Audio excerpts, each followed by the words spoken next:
Daily Broadside, day 673. Two things that never get old in this universe is the video of the guy coming up to Joel Osteen and being like, hey, Joel, and he tries to get a picture and all, and he's like, you know you're a piece of shit, right? And then Joel he knows he is, but he wanders off. That's just excellent. That's just great. And the second one is when Bill Gates gets hit in the face with that pie, and you can see that just like palpable fear because he's such a weak human.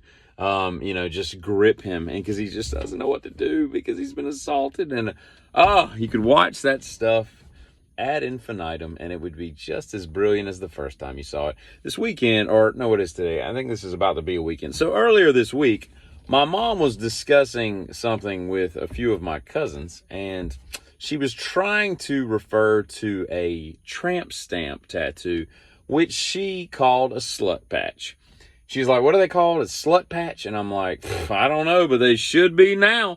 Tramp stamp is so dumb, right? It'll never be called a tramp stamp again in my book. It'll always be a slut patch.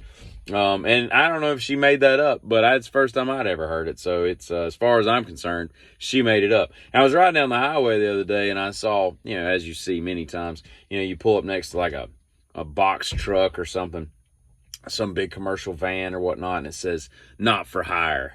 And it's like, damn it, I wanted to flag you down on the highway. Like, who's hiring a truck just out of the blue? Like, the only trucks that you hire, they're yellow, typically. You move them when, you rent them when you move. That's the only trucks that you hire. Ain't nobody trying to rent your crap. Quit putting that crap on there. That's got to be some kind of DOT sanction thing, because why would you put that on your truck? Ain't nobody knocking on your door. Hey, man, let me get you to do some stuff for me. $110 an hour, whatever. That's not happening. You know what I mean?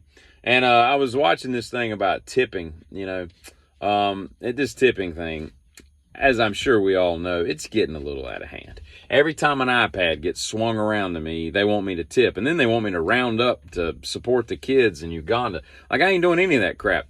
And so I'm trying to come up with, rules for myself. And one of the rules that they said, this dude was talking about, he's like, look, if I have to pay before I get my food, I'm not tipping, Somebody else was like, if I have to stand up to order, I'm not tipping. And I'm like, I'm cool with both of these things, and all that. And I'm a good tipper. I am, when tipping is appropriate. But here's another one that you ought to do, right?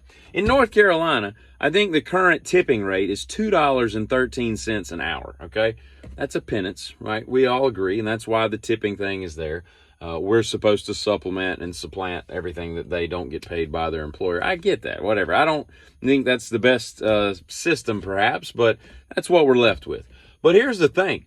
If you think about it, if it boils down to what it boils down to, the only people you should really be tipping or should feel obligated to tip are those making $2.13 an hour. So if I go into an Arby's and someone clickety clacks the cash register, why would I tip that person? They're making minimum wage, or they're making, $8.50 or whatever. They've raised themselves up from minimum wage too. They're not making $2.13. So I think that how in protest, the lawyer always wears a green hat. I think it's green. You always know the lawyer in the group that's protesting, because the legal team that supports the whatever idiots that are out there rioting in the streets, they always have this funny looking hat, so you can always, find them when there's a problem afoot, right?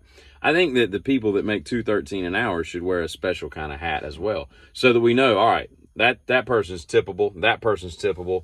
And maybe this isn't the way I should be looking at it, but it makes a lot more sense that way, because the people that are making, $8.25 an hour, $7.50, I don't know what minimum wage is.